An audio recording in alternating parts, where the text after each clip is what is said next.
प्रेम से बोलिए श्री सद्गुरुदेव महाराज की जगत जननी श्री माता की श्री श्री श्रीमंत शंकरदेव की श्री श्री माधव देव की আমি সকলোৱে এবাৰ ভাগৰণে জয়কাৰা লগাওঁ সকলোৱে जयकारा भगवान हुआ नहीं प्रेम से बोलिए आनंद कंद भगवान की जय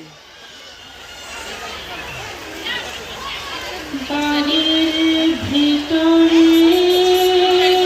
तुम्हें हरि गुरु आशा सतन रूपे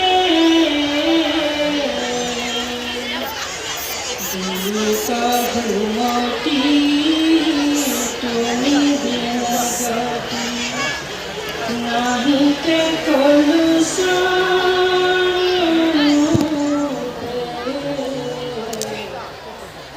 नहीं के कलुषा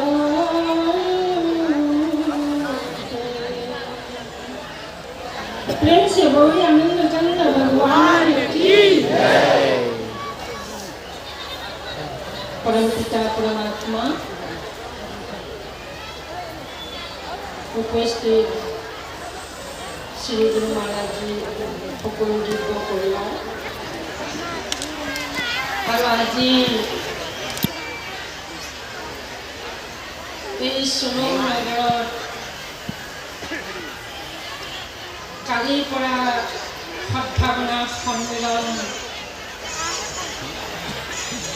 হৈ আহিছে আজি সেকেন্ড দিন হয় আৰু আজি আমি সন্তৰ সাধুৰ সান্নিধ্যত শ্ৰী গুৰু মহাৰাজ দিব্য পৰিবাৰ সান্নিধ্যত সকলোৱে বহি শ্ৰী গুৰু মহাৰাজ দৰ্শন কৰিলো আমি সকলোৱে অমৃতময় বাণী শুনিলো আৰু লগতে আজি সব বহু দূৰ দূৰণিৰ পৰা আহি অসমৰ চাৰিওফালে ভক্তসকল আহি ইয়াত শ্ৰী গুৰু মহাৰাজ জী সৎসং আৰু প্ৰবচন আমি শুনিবলৈ কিমান ভাগ্যত পাইছো গতিকে চাওক ভক্তসকল আপোনালোকে য'ত যেনেকৈ ৰৈ আছে আহক পেণ্ডেলৰ বহি লৈ আমি গুৰু মহাৰাজ অমৃতময় বাণী আমি শুনিবলৈ সকলোৱে চেষ্টা কৰোঁ আজি আমাৰ কাৰণে এনেকুৱা মহান জ্ঞান খাজানা গুৰু মহাৰাজ লৈ আনিছে আৰু এই সৎসংগৰ দ্বাৰাহে আমাৰ মানৱৰ জীৱনৰ আত্মাৰ কল্যাণ হয় কিয়নো আমি শ্ৰী গুৰু মহাৰাজ ভক্তিভাৱে শ্ৰদ্ধাৰ প্ৰেম সেইকাৰণে কৈছে যে ভক্তি পুষ্পে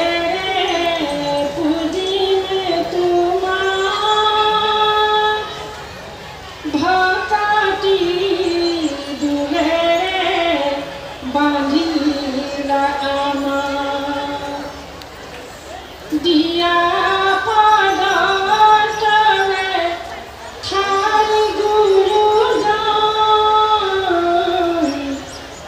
तुमी भक्तरे आसलरे धन तुमी भक्तरे आसलरे धन हे भक्त सब আমার ভক্তি ভাবে গুরু মহারাজ আমি খুঁজিব লাগে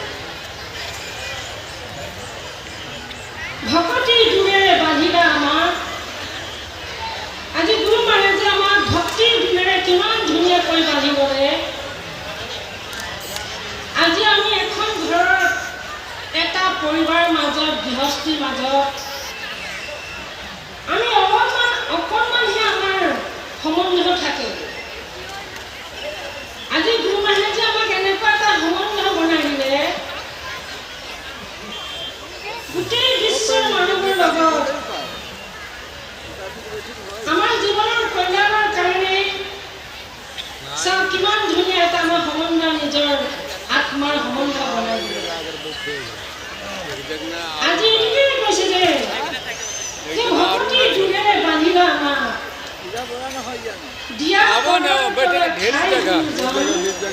তুমি ভকতৰে আচৰৰে ধন।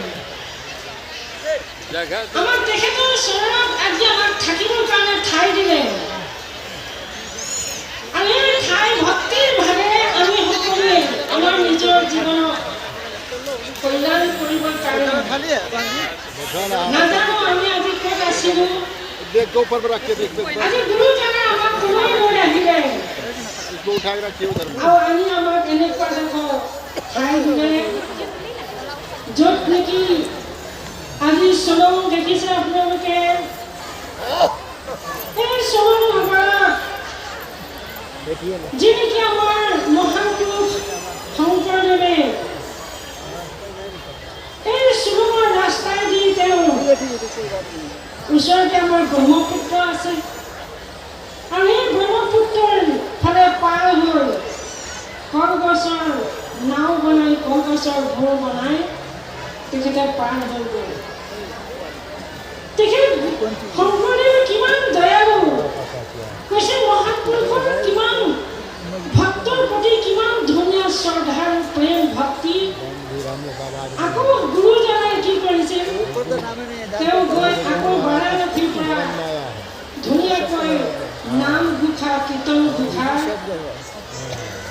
দি মাধৱদেৱে পৰম ভক্ত আছিল শিষ্য মাধৱদেৱে সেই নাম ঘোষা কীৰ্তন ঘোষা ধুনীয়াকৈ লিখি আকৌ আমাৰ অসমলৈ যি পঠিয়াইছে। তেতিয়াহ'লে চাওকচোন ভক্তসকল সময়ত চতুৰ্দশী মহাপুৰুষ কিমান মানুহৰ কাৰণে জীৱন কল্যাণৰ কাৰণে চিন্তা কৰে যে জীৱনৰ কল্যাণ হ'ব লাগে জীৱনত সদ্গতি পাবৰ কাৰণে। গতিকে চাওক চবতকৈ শ্ৰেষ্ঠ চবতকৈ উত্তম চবতকৈ মহান কেৱল মানুহে বুলি কৈছে। এই মানুহে নিজক নিজেই জানিব পাৰে আৰু নিজক নিজেই জানিলৈ মৃত্যুৰ পৰা বাচিবৰ কাৰণে ভগৱানৰ নামৰ সুমিৰণ কৰিব পাৰে। সেই নামৰ সুমিৰণ আজি আমাক যিটো সময়ৰ কাৰণে যিটো ইমান ডাঙৰ ডাঙৰ মহাপ্ৰলয় আহি আছে এই মহাপ্ৰলয়ৰ পৰা বাচিবৰ কাৰণে আজি চাওক আমাক কি লাগে আত্মাৰ জ্ঞান। আৰু এই আত্মাৰ জ্ঞানত আমি প্ৰাপ্তি কৰাৰ পাছত কৈছে প্ৰভুৰ নাম। সেইকাৰণে মাধৱদেৱে নাম ঘোষা লিখি লৈ গৈছিলে অজ্ঞান আন্ধাৰে পৰিয়া জীৱন জ্ঞান পথ ভৰা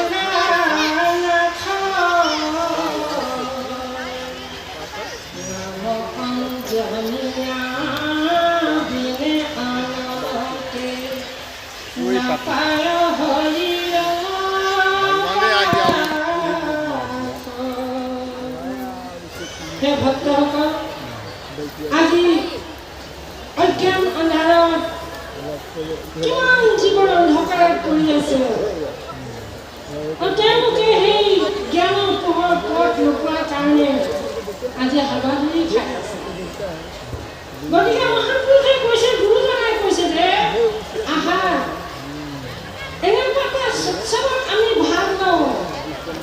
এই সৎসংগত ভাগ হৈ সাধু সন্তৰ সংগ সময় তত্ত্বদৰ্শী সংগ তেতিয়া আমাৰ কি হ'ব অজ্ঞান আন্ধাৰ দূৰ হৈ যাব। অজ্ঞান আন্ধাৰ দূৰ হৈ যোৱাৰ লগে লগে তেতিয়া আমাৰ জ্ঞানৰ পোহৰ প্ৰাপ্তি হ'ব। আৰু সেই জ্ঞানৰ পোহৰ প্ৰাপ্তি হোৱাৰ পাছত তেতিয়াহে আমি গম পাম যে মই মহান এটা আত্মাৰ জ্ঞান প্ৰাপ্তি কৰিলোঁ।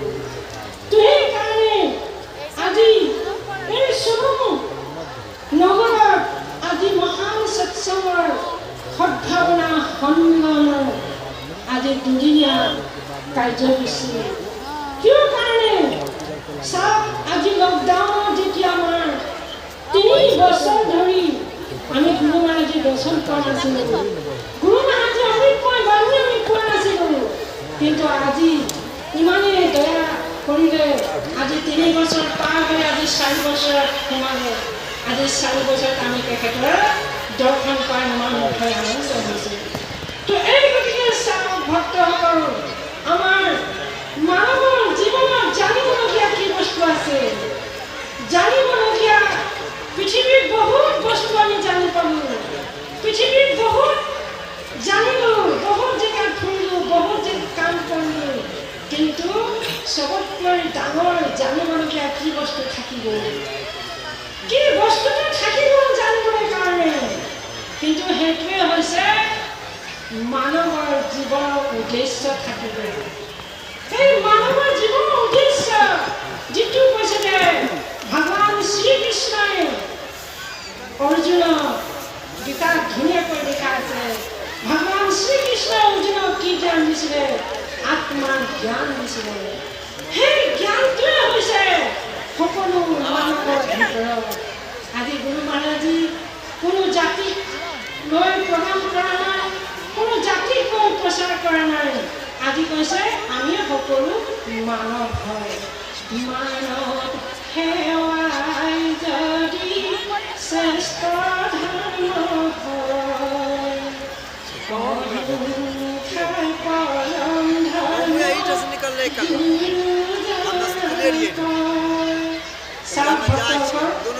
মানৱ ধৰ্ম যদি পৰম শ্ৰেষ্ঠ ধৰ্ম হৈছে, এই কেৱল মানৱেহে জানে।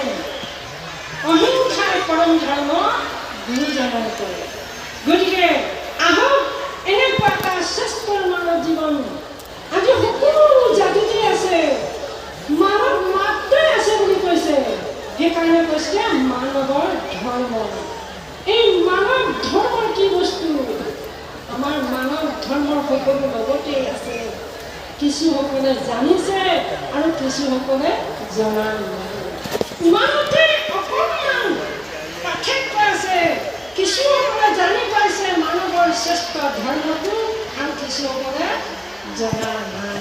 গতিকে সেই ভক্তসকল, আমি আজি ইমান মানৱ ধৰ্মৰ সন্মিলনত আহি নিজৰ জীৱনক যদি আমি সুধাৰি লৈ যাওঁ, তেতিয়াহ'লে চাওক আৰু জীৱনত আমাৰ কি থাকিলে?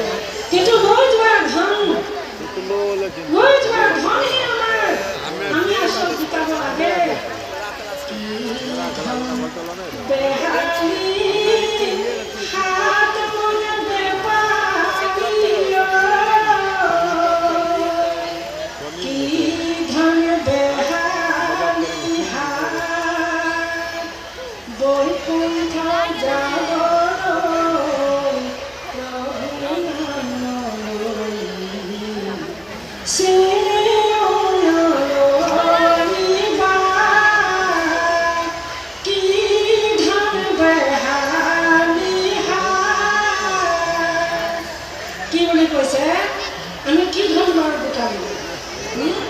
যিমান ধনটো গোটাইছোঁ, যিমান কৰিছোঁ, চব ইয়াতে থাকি যাব।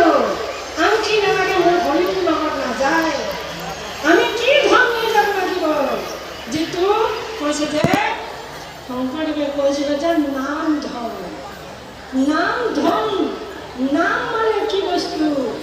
নাম ভিতৰত যিটো আমি নাম লৈ আছোঁ, আমাৰ উশাহটোৱে নাম চলি আছে, কিন্তু আমি নজনাৰ কাৰণে আমি বাহিৰত বিচাৰি আছোঁ। গতিকে এই ধনহে হৈছে আমাৰ নাম ধন। সেই নাম ধনে আমাৰ লগত যাব। আমি কিনো ধন বেহালোঁ? এই মনটো বাৰে বাৰে সুধি আছে, সেই মন কি ধন বেহালি তই? বৈকুণ্ঠ যাবলৈ প্ৰভু নাম নললি, চিনিও নললি বা। আমি ভগৱানৰ ওচৰলৈ যাবৰ কাৰণে, ভগৱানৰ ওচৰলৈ বৈকুণ্ঠলৈ যাবৰ কাৰণে আমি নাম ধন জানিব লাগিব। সেই ধনহে হৈছে আমাৰ আচল ধন। গতিকে আহক সেই ভক্তসকল, এনেকুৱা এটা নাম ধৰ্ম আমাৰ লগত আছে। খাওঁতে শুওঁতে বহোঁতে উঠোঁতে কথা কোৱাৰ সময়ত ফুৰাৰ সময়ত চব সময়তেই আমাৰ যিটো নাম আছে সেই নাম চলি আছে। সেই নামহে আমাৰ লগত যাব। সেইটোৱে হৈছে অজৰ অমৰ অবিনাশী। আত্মা অজৰ অমৰ অবিনাশী হয়। আত্মাৰ কেতিয়াও মৰণ নাই। গতিকে এনেকুৱা অজৰ অমৰ অবিনাশী নাম যদি আমি প্ৰাপ্তি কৰোঁ, লৈ যাওঁ, সেইটোৱে আমাৰ জীৱনৰ আচল ধন। গতিকে আজি আহক সদ্ভাৱনা সন্মিলনৰ কাৰণে আমি সকলোৱে নিজৰ নিজৰ ঠাইত বহি লৈ আমি শ্ৰী গুৰু মহাৰাজী অমৃতময় বাণী সকলোৱে শুনো। দিব্য পৰিবাৰ মাতাজী আহিছে, মা আমাৰ আহিছে, মাৰ আমি অমৃতময় বাণী শুনো। আমি সকলোৱে দিব্য পৰিবাৰ বিভূতি মহাৰাজী শ্ৰেয়জী মহাৰাজী আহিছে, সকলোৱে দিব্য পৰিবাৰ আমি সৎসং শুনি আমাৰ জীৱনত লাভ কৰিব লাগে, আমাৰ জীৱনটো ধন্য কৰি ল'ব লাগে। যেতিয়া আমি চলো প্ৰধান সদ্ভাৱনা সন্মিলনে